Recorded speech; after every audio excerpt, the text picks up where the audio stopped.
darkness does not merely blind. It erases.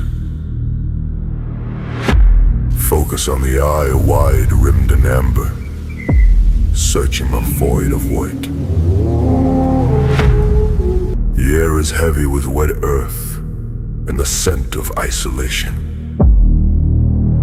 Listen to the breath, frantic, shallow, shuddering against the ribs like a trapped bird. The herd was here a heartbeat ago. Now, there is only the dripping of the ferns and the crushing, absolute weight of a world that does not care.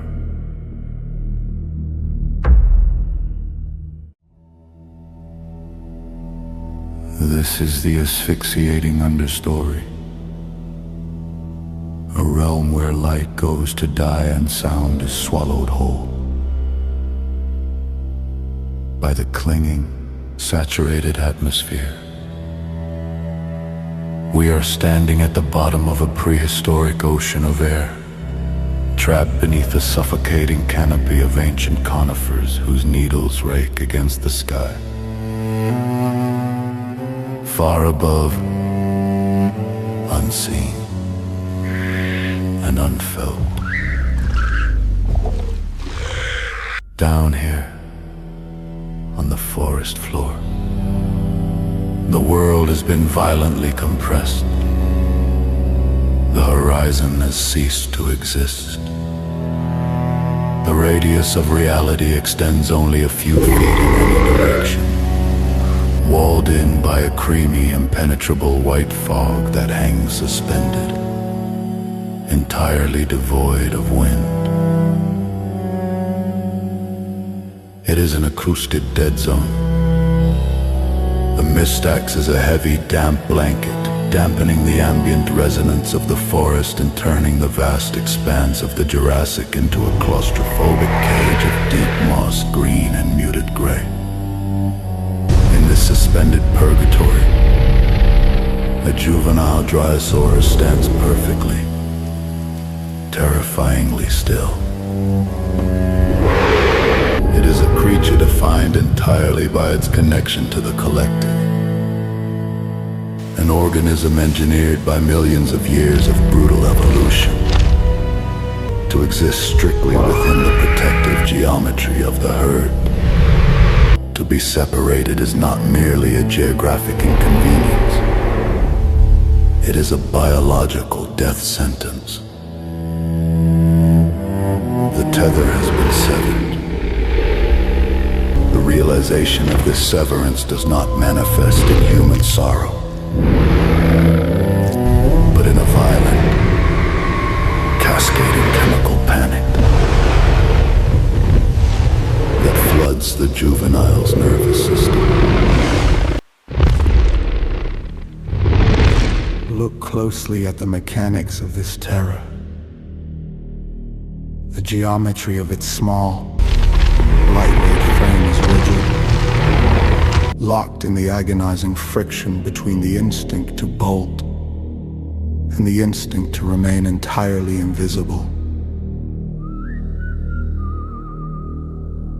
The mottled scales along its flanks, slick with the pervasive condensation of the fog, twitch involuntarily. It is a microscopic spasm of fast-twitch muscle fibers misfiring under the overwhelming surge of adrenaline. Every sensory receptor is screaming, desperate for the familiar vibrational hum of its kin, the low, comforting rumbles of the adults. The chaotic, reassuring rustle of dozens of bodies moving through the underbrush. But there is nothing.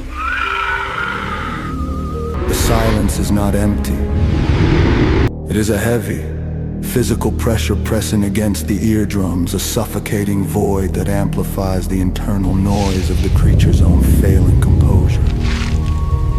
A heavy, rhythmic thwack breaks the stillness as an oversized droplet of condensation, gathered on a high pine needle, plummets downward and strikes the broad, leathery frond of an osmunda fern. The sound is blunt, wet, and indifferent, It does not carry. It simply happens, and then the crushing silence rushes back in to fill the space. The juvenile's breathing becomes a frantic, stuttering mechanical failure. The lungs designed to pull in large volumes of oxygen for sustained evasive sprinting are now trapped in a shallow, hyperventilating rhythm. The air is so thick with moisture it feels like inhaling water. As the rapid breaths pull through the dry nasal cavity, they create a faint, high-pitched whistle. A pathetic leaking sound of distress that the juvenile cannot suppress. The heart, a powerful avian-like engine, is beating so violently against the ribcage that the entire chest cavity visibly shudders with each erratic sub-bass pulse. It is the internal drumbeat of an organism teetering on the edge of critical systemic overload. The animal shifts its weight, its three-toed foot pressing deeper into the sodden, clay-heavy earth. The mud produces a wet, suffocating suction sound, a sickening slop that feels impossibly loud in the deadened air. The juvenile flinches at the noise of its own existence. It is trapped in a paradox of survival. To move is to broadcast its location to the unseen predators that navigate the mists. To stay still is to succumb to the absolute certainty of abandonment. The amber eye darts wildly, dilated to its maximum capacity, desperate to pull any trace of shadow, any recognizable shape from the blinding white wall of the fog. But the fog yields nothing. It is a blank, uncaring canvas.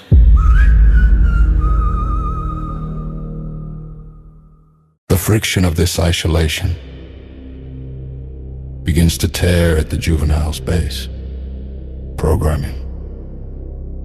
The biological imperative to re-establish the severed connection overwhelms the instinct for silent self-preservation. The muscles in its throat tighten. The slender neck extends, the head lifting slightly, breaking the horizontal plane of its defensive posture. The jaw parts, exposing the ridges of its teeth and the pale, wet tissue of its mouth. From deep within its chest, pushing past the frantic beating of its heart, a sound is formed. It is a contact chirp, high-pitched, desperate, carrying the specific incrustic signature of a lost calf begging for the gravitational pull of the herd. The sound tears from its throat, a sharp, piercing vocalization designed to cut through the ambient noise of a prehistoric forest. But there is no ambient noise to cut through. There is only the damp, heavy fog. The climax of this tragedy does not arrive with the sudden, violent jaws of a predator. It arrives in the agonizing microsecond after the chirp leaves the juvenile's mouth. The sound does not travel, it does not bounce against the trunks of the great conifers or echo through the canyons of the canopy. The mist catches the high-frequency waves and instantly, ruthlessly dampens them. The chirp is swallowed whole. It travels perhaps 10 feet before it is completely erased from existence, leaving no echo, no reverberation, no proof that it was ever made at all. The juvenile waits, its entire body completely rigid, straining to catch the faintest low-frequency rumble of a response. The seconds stretch out, warping into a glacial eternity of agonizing suspense. The heartbeat pulses in the throat, the amber eye unblinking, the wet earth cold beneath the toes.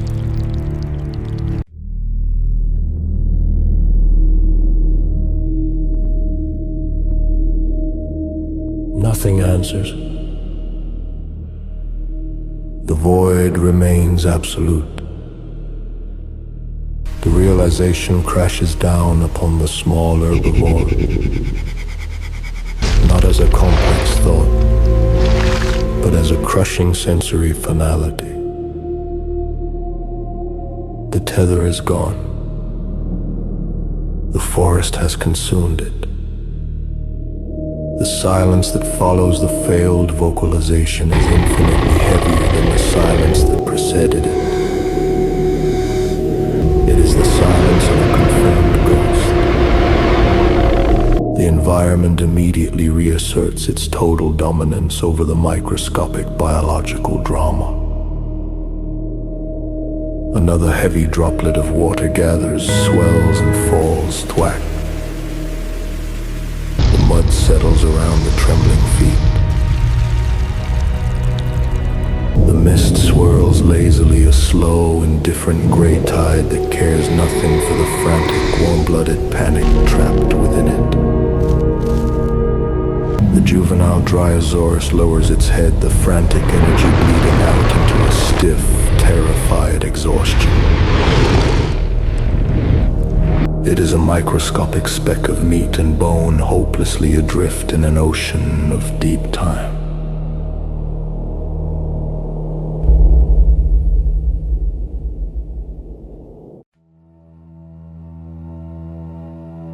Nature does not possess the capacity for cruelty, for cruelty requires intent. What exists here in the asphyxiating understory is simply a brutal, mathematical arithmetic. To be weak is to be exposed. To be separated is to be erased. The ancient earth simply waits, infinitely patient, ready to reclaim the calcium of the bones and the iron of the blood. The white canopy hangs low, a burial shroud woven from suspended water in the grave, bearing silent witness to the quietest of death. The death of hope in a world that never knew.